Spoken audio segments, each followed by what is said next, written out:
Hello and welcome to the Good Imaginations podcast. Tonight, we will journey to the artist's apartment, where you can unwind, reorient yourself, and if you would like, fall fast asleep.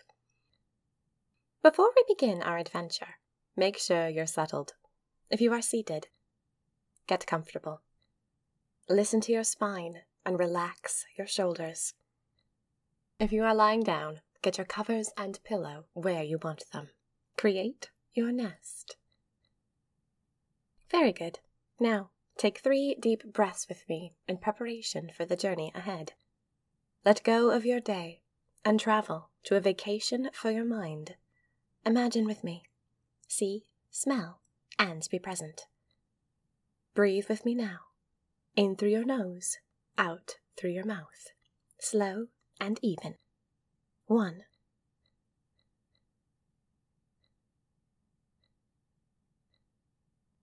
2.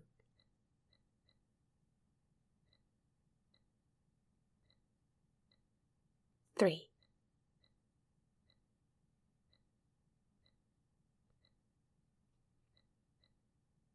'Very good.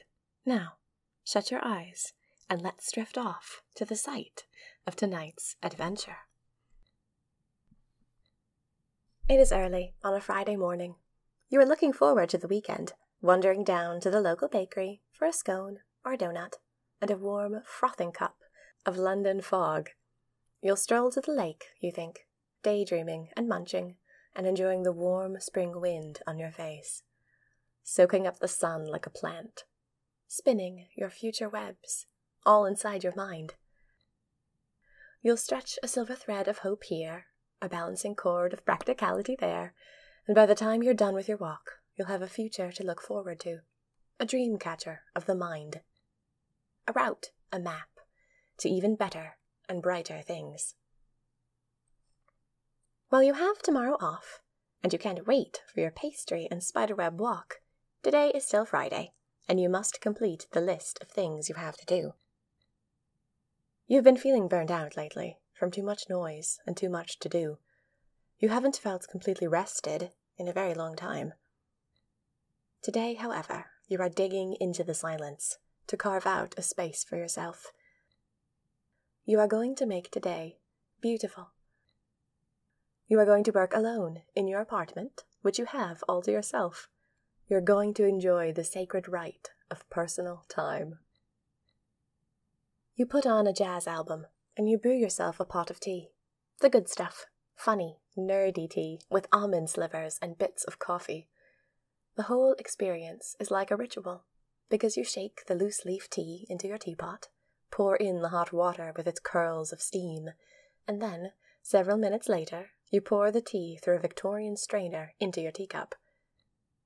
It's impossible to not feel at least a little loved when you go through all this trouble for yourself.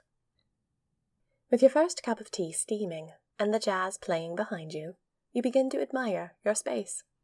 It's such a gift to be able to admire your own 4 walls. And you think you can take pride in it, because of course you made this space ideal yourself. There is the blue velvet couch with the old-fashioned buttons, the Persian rug, the tall bookcases stuffed with books old and new. All of them volumes you've read and loved. There is art on nearly every inch of the wall, and today the art feels like armor, protecting you from the bleakness of the world with its beauty and whimsy and passion for life. Each one is like a window into another world, a reminder that life is so much more. There is the girl holding her sword in the bottom of the ocean, while a mermaid hugs her shoulders and seems to say, "Be strong." There is the girl who is all green, floating in a green haze of jellyfish, with will-o'-the-wisps and fairy lights around her. There is the solemn man with branches growing out of his head, his expression wise and deep, like he could break the secrets of the universe, if only you could get him to talk. Your clock ticks on the wall, rhythmic. Your many plants sit in front of the window's sun, soaking up the light of the day, each green leaf a reminder of the beauty of simplicity, how simply nature itself brings joy. You are so soothed by the use of colour in your space, the symmetry of matching tones. The goldenrod yellow and persimmon orange of the books on your shelf blend beautifully with the eggshell blue of the walls and the bright turquoise pop of your teapot. Thinking of colour, your eyes trail to your mug of pens. The mug has a face, a man with a handlebar moustache, who is laughing and crinkling his eyes. In his head are all your pens, bright pink ones, subtle blues. Ignoring your projects for just a moment, you reach into the mug and pull out a green pen, bright green, like the sun through your houseplant leaves. You trail a line down your notebook page. It's so soothing to simply create art, without thought for whether or not it's good. Is this even art? You think so. You're putting what's inside of you on the outside of you, and for today, that's the definition of private art. Self-expression. It doesn't have to be good. In fact, you hope it's terrible, as far as critics are concerned. The more for you it is, the better. This squiggle of green is all for you. You trail the pen back and forth, suddenly quick and sharp, then slow and curling, and the stroke of the pen follows each emotion that comes with each rolling thought as you simply sit there and think, who am I today? What am I afraid of today? What do I trust completely today? What do I feel? The simply feeling is nice. You feel emptied. And now you have evidence of intentionality all over your notebook page, proof that you are committed to being honest with yourself. You angle your head and look down at the crisp white sheet of notebook paper, now covered in swirls of glowing green.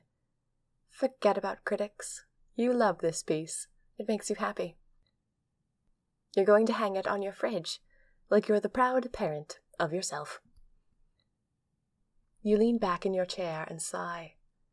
There really is something to be said for expressing yourself. In the clothes you wear, the food you eat, the way you decorate your home, and of course, the way you take time to trail your feelings in a silly way across a notebook page. You feel cheered. You feel like you can go back to things, refreshed. Perhaps it's the sense that you know you are taking care of you, putting your art on the fridge, making yourself tea. Yes, you will be just fine, because you are gentle with yourself, and you are looking out for you.